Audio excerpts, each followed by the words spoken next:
이재명이 나라를 완전히 북한에 갖다 바치려고 미리 공작을 하는데요. 국방장관을 민간인으로 하겠답니다. 이걸 아예 대선 공약으로 추진해요. 이거는 우려가 있는데도 이제 자신감이죠. 자기는 대통령 됐다. 그런데 대통령 되고 나서 이런 걸 하면은 뭐 이제 속도가 이제 늦어질 수 있고 또 그때 논란이 있으면 이제 뭐 또 야당 여당 뭐 이래 가서 난리 치니까 아예 대선 공약으로 해가지고 밀어붙인다는 거예요. 근데 대선 공약이면 이제 선거에서 그러면 이거 불리하게 작용하면 어떡하느냐 이렇게 우리 생각하잖아요.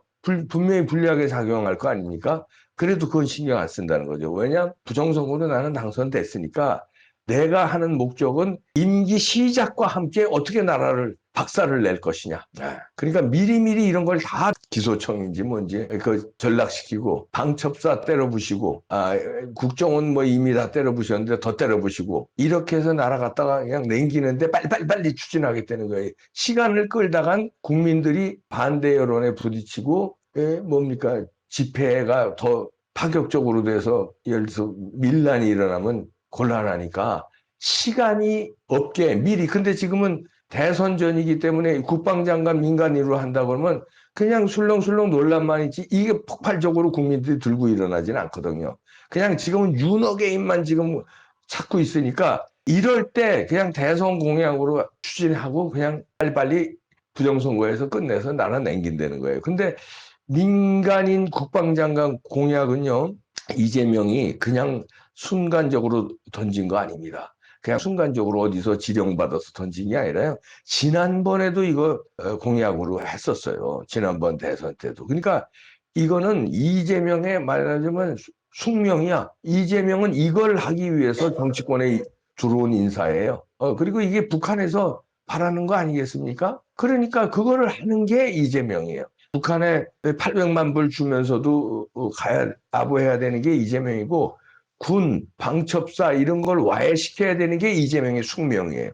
그래서 대통령이 되려는 거고 그래서 이재명 대통령은 밀어주는 북한과 중국이고 왜냐하면 이런 거 하기 위해서 이런 거 할 사람은 이재명밖에 없다. 문재인도 이런 거 하라고 그랬더니 국민들 눈치 봐서 못한 거예요. 그래서 삶은 소대가리 소리 들은 건데 이재명은 눈치 보고 안 할 사람이다. 그래서 이재명은 그 지령을 자기의 숙명처럼 받아들여서 지난번 대통령 선거 때도 이거 주장했는데 크게 논란이 안 됐어요. 그러니까 대한민국이 썩은 거예요, 국민들이. 이게 어떻게 크게 논란이 안 됩니까? 국방부 장관은요, 전문성이 있어야지. 민간인이, 뭐 교수 같은 사람들이 채구루나 이런 거 한 사람들이 진짜 국방장관이 군을 지휘할 수 있어요? 아니, 그렇게 군 전술 전략이 이게 무슨 그냥 장난인 줄 알아? 군 출신도 일생 평생을 군에 있었는데도 잘못하면 아차하면 잘못된 판단 하나로 나라가 절단나는 게 국방부 장관인데 안보실장이 민관인 쓸 수 있어요. 안보실장은 그건 뭐야 예를 들어서 군과 국제정치와 여러 가지 뭐 틀 안에서 분석을 하고 대통령한테 조언을 하고 이런 거니까 안보실장은 민간인 그 안보실장도 사실은 군 전문가를 써야죠. 그런데 그거는 또 그렇다고 그래. 그런데 어떻게 국방부 장관을 민간인으로 한다는 겁니까? 과거 정부에도 이게 추진한 바가 있었어요. 이제 그렇지만 전문성 부족 우려로 이제 번번이 무산됐는데 이거를 하겠다는 겁니다. 그리고 방첩사 이거를 이제 찢어 밝히겠다는 거 아닙니까? 국군 보안사령부와 기무사령부를 방첩사가 이제 그동안에 보안사, 기무사령부 거쳐서 지금 방첩사가 됐는데 문재인 정부 당시에 군사안보지원사령부로 해체됐어요. 그리고 재편된 게 윤석열 정부 들어서 다시 국군 방첩사령부로 개편이 됐는데 그거는 이제 윤석열 정부는 군의 정보 기능의 중요성을 잘 아니까 지금 북한과의 대치 상황 그다음에 중국이 호시탐탐 정보전을 노리고 있는 상황에서 방첩사가 얼마나 중요한 군의 중심인지 아니까 방첩사를 이제 다시 이제 재편했는데 이걸 다시 무너뜨리겠다는 겁니까? 그것뿐입니까? 검찰 수사권도 폐지해서 이것도 이걸 밀어붙일 태세예요. 그리고서는 방첩사가 근데 이제 아시아투데이에서도 잘 정리했는데 방첩사가 왜 중요하냐면요. 방첩사 와해가 되면은 간첩 천국이 됩니다. 이걸 만들겠다는 거예요. 그냥 간첩 천국을 넘어서 그냥 북한 이게 저 인력들이 여기 들어와서 다 이 행정부고 군이고 검찰이고 다 장악하게 하겠다는 거예요. 그래서 스무스하게 연착륙 통일, 쟤네들 말하는 적화 통일. 그러니까 급작스럽게 뭐 고려연방제 이렇게 가면 들고 일어날 수도 있으니까 지금도 어느 정도 잠식당했잖아요. 민노총권이나 전교조뿐만 아니라 각 부서 경찰, 검찰 이런 데가 주사파들이 다 들어가 있잖아요. 거기다가 헌재 8명까지도 장악된 게 보셨잖아요. 그런데 그거 수준을 넘어서 완전히 북한 출신들이 장악하게끔 해서 이게 세뇌되게끔. 그러니까 아이고 뭐 그 정도 아이 어쩔 수 없어. 에이 주사파 그 정도 어쩔 수 없고. 아 김일성 찬양 그런 거 할 수 없어. 이제 시대적인 대세야. 이렇게 그냥 세뇌되게해서 우리가 어쩔 수 없이 아 북한과 고려연방제 가는구나. 가도 별 수 없구나. 막을 수는 없겠구나. 이젠 대세구나. 이렇게 되게끔 이제 완전히 틀어주겠다는 거예요. 임기 초부터. 그래서 공약으로 대대적으로 내세우고 있습니다. 이제 방첩사 쪼개기를 하는 거는 한마디로 이제 국군 이 방첩 업무를 말하자면 마비시키겠다는 거죠. 그래서 이 중국이라든가 북한의 정보, 간첩 정보 이런 거를 뭐 수사가 아니라 이건 뭐 그거 그냥 내비두겠다는 거죠. 아주 위험천만한 시도라고 우리는 생각하지만 쟤네들은 위험천만한 시도가 아니라 당연히 해야 되는 시도다 이렇게 생각해요. 그래서 민주당에도 군 출신들이 있잖아요. 근데 그 군 출신들은 정상적인 군 출신들이 아니라 나라를 지키는 국방의 의무를 다한 군 출신들이 아니라 빨갱이 사상을 가진 군 출신들이라서 아무도 반대를 안 하잖아요. 정상적인 군 출신들이라면 아무리 이재명이 무소불위의 권력을 가졌어도 이건 나라 망하는 길입니다. 안 됩니다 하고 제안을 하거나 비토를 하고 나서야 되는데 민주당 의원들이든 정치인들 한마디도 안 하잖아요. 여기에 대해서 국방부 장관 민간인으로 간다. 방첩사 와해시키겠다.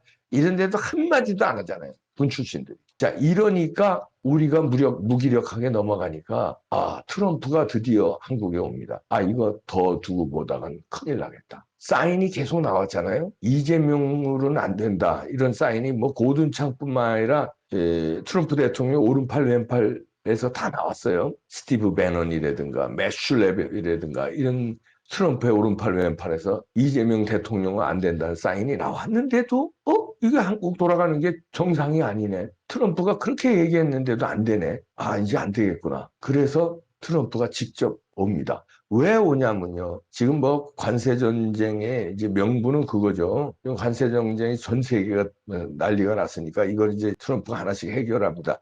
일본하고는 딜이 어느 정도 협상이 잘 되고 있는 것 같아요.